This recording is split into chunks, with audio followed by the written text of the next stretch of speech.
Gbogbo pátá bá ṣe níbi àwọn ni wọ́n ń ga.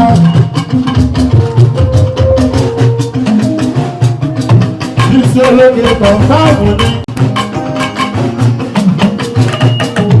Ìròyìn olóríire, ìròyìn ìdùnnú ni wọ́n máa ń gbé. Wọn kì í bá wọn pé ìròyìn àgbákò káàkiri. Tí wọn náà tó bá ti fẹ́ ṣeré, bí iṣẹ́ ológe ti tó pé. Bọ́wọ́ bá ẹ̀ka, gbogbo ayé ló máa gbọ́. Ọ̀rọ̀ mi ti dùn, ẹ ṣe gbẹ́gbẹ́ ìwọ.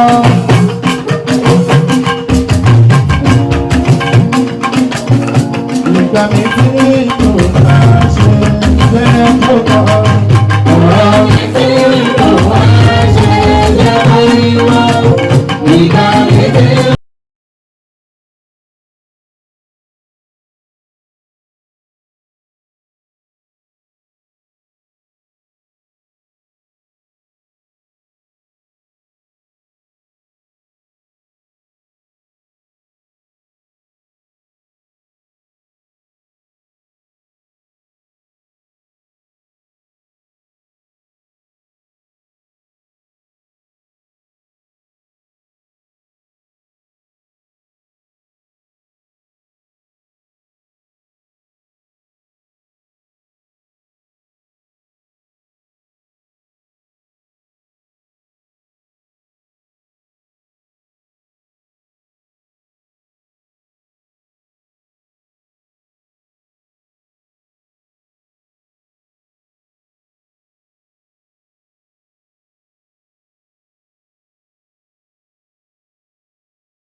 المتقين في جنات وعيون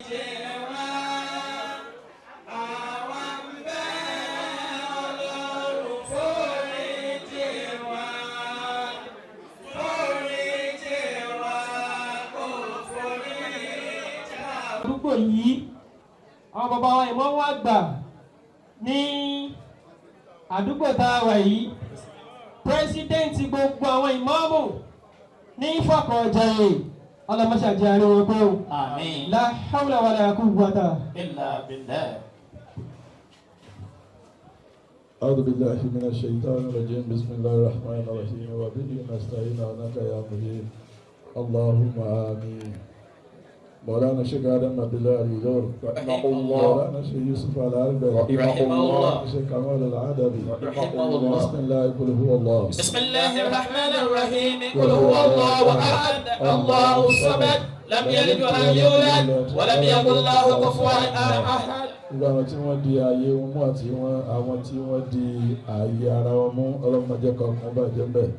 مولانا شيخ محمد حبيب الله آدم عبد الله اليور أدام الله مولانا وحياه شيخ مشهود رمضان جبريل أمير الكتيب أدام الله مولانا وحياه شيخ عبد الوهاب الزبير الجماوي أدام الله وحياه بسم الله الإلهي بسم الله الرحمن الرحيم لإيلاف قريش إيلافهم رحلة الشتاء والصيف فليعبدوا رب هذا البيت الذي أطعمهم من جوع وآمنهم من خوف.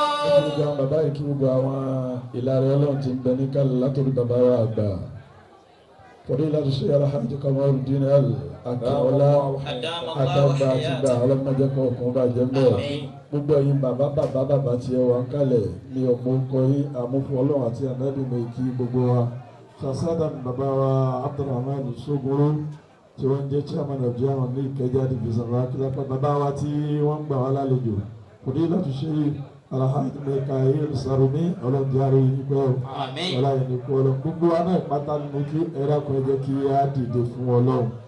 أعوذ بالله من الشيطان الرجيم بسم الله الرحمن الرحيم الله أكبر الله أكبر الله أكبر لا إله إلا الله الله أكبر الله أكبر ولله الحمد الله أكبر كبيرا والحمد لله كثيرا وسبحان الله بكرة وأصيلا لا إله إلا الله وحده أنجز وعدا ونصر عبدا وأعز جندا وهزم الأحزاب وحدا لا إله إلا الله ولا نعبد إلا إياه مخلصين له الدين ولو كره الكافرون اللهم صل على سيدنا محمد وعلى آل سيدنا محمد وعلى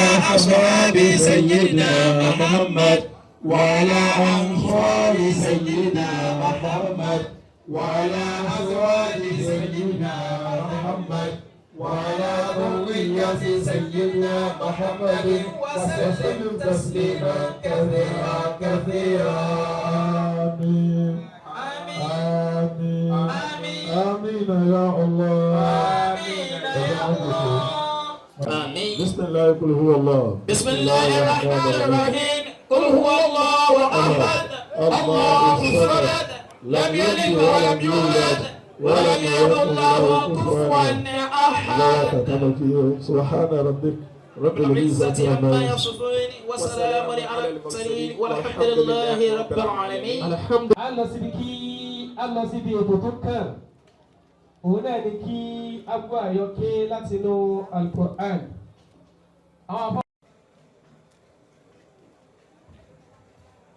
السلام الله عليكم ورحمة الله وبركاته. وعليكم السلام ورحمة الله وبركاته.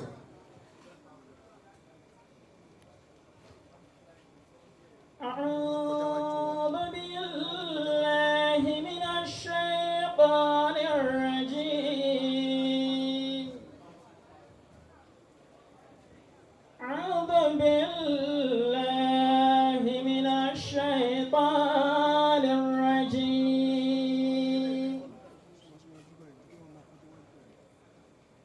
قل يا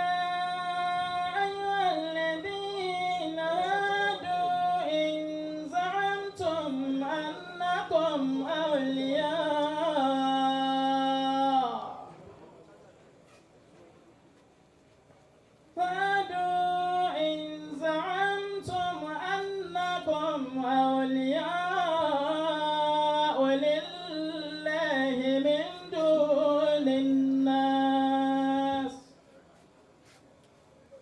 فتمنوا الموت إن كنتم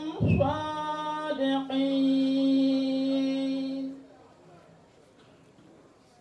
ولا يتمنونه أبدا بما قدمت أيديهم والله عليم بالظالمين قل إن الموت الذي تفرون منه فإنه ملاقيكم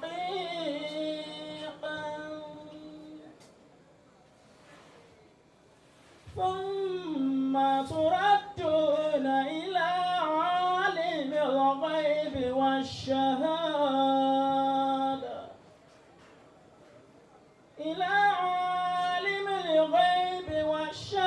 والشهادة فأنبئكم بما كنتم تعملون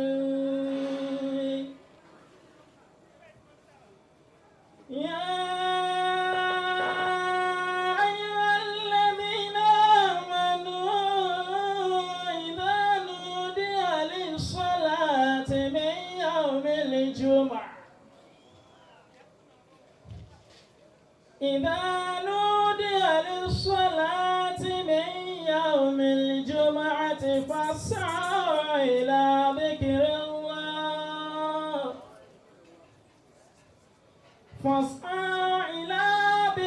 الله وذروا البيع ذلكم خير لكم إن كنتم تعلمون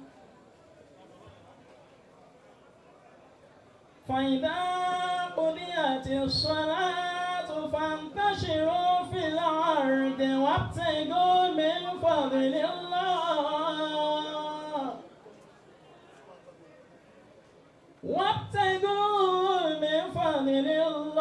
واذكروا الله كثيرا لعلكم تفلحون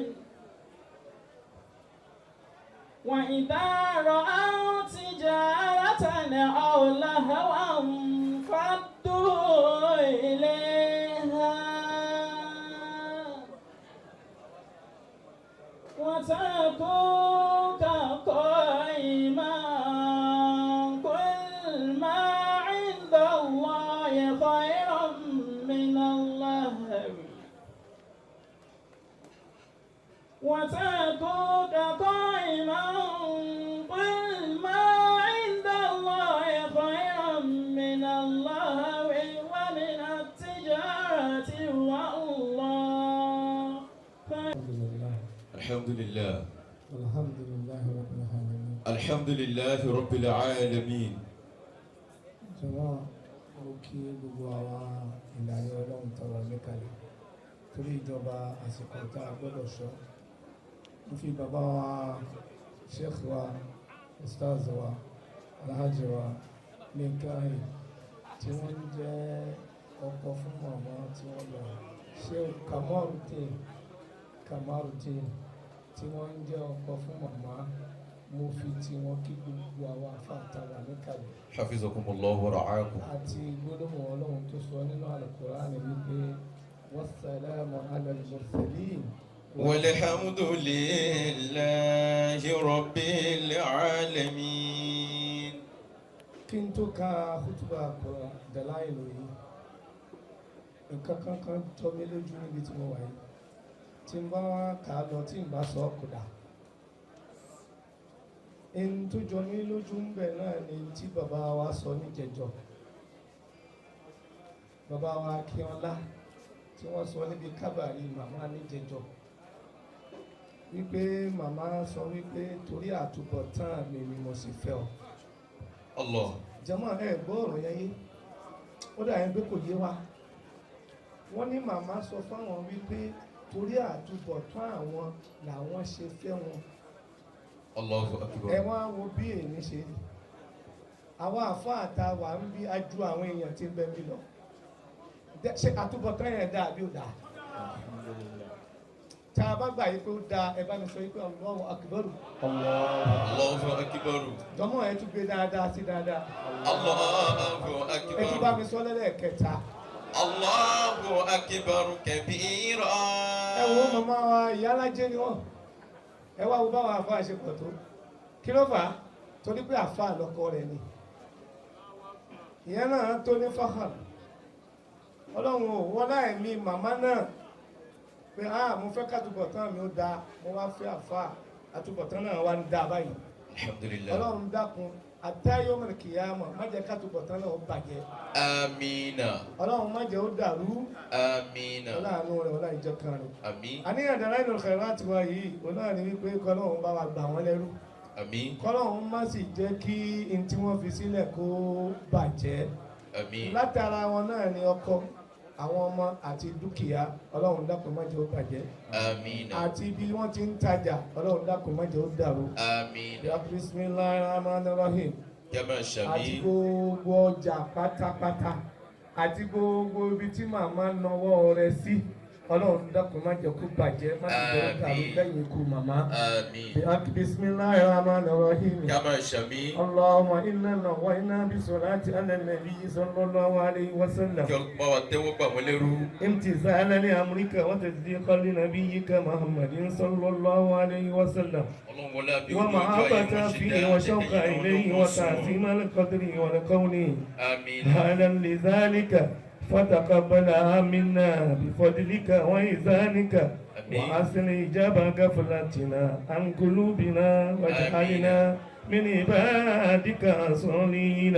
Jama Shami. اللهم سد شرف على شرفه الذي أوليته Àmín. وعز على عزه الذي آتيته Àmín. ونور على نوره الذي منه خلقته آمين. وعلى مقامه في مقامات المرسلين آمين. ودرجته في درجات النبيين آمين. ونسألك رضاك ورضاه يا رب العالمين آمين. والعافية الدائمة والموت على الكتاب وسنة والجماعة وكلمة الشهادة على تحقيقها من غير تبديل آمين. ولا تغيير آمين. واغفر لنا ما ارتكبناه بفضلك وجودك وكرامك يا أرحم الراحمين.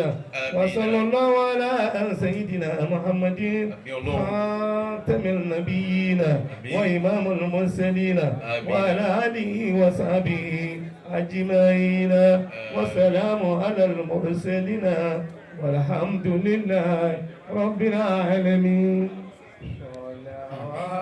صلوات الله عليه صلوات الله عليه محمد صلوات الله عليه طه صلوات الله عليه ياسين صلوات الله عليه مزمل صلوات الله عليه مدثر صلوات الله عليه صلوات الله عليه صلوات الله عليه طه صلوات الله عليه ياسين صلوات الله عليه مدثر صلوات الله عليه مزمل صلوات الله عليه الله صلوات الله عليه محمد صلوات الله عليه مدثر صلوات الله عليه مصطفى صلوات الله عليه مجتبى صلوات الله عليه منتقى صلوات الله عليه حبيب الله صلوات الله عليه الفاتحة بسم الله الرحمن الرحيم الحمد لله رب العالمين الرحمن الرحيم مالك يوم الدين إياك نعبد وإياك نستعين اهدنا الصراط المستقيم صراط الذين أنعمت عليهم غير المغضوب عليهم ولا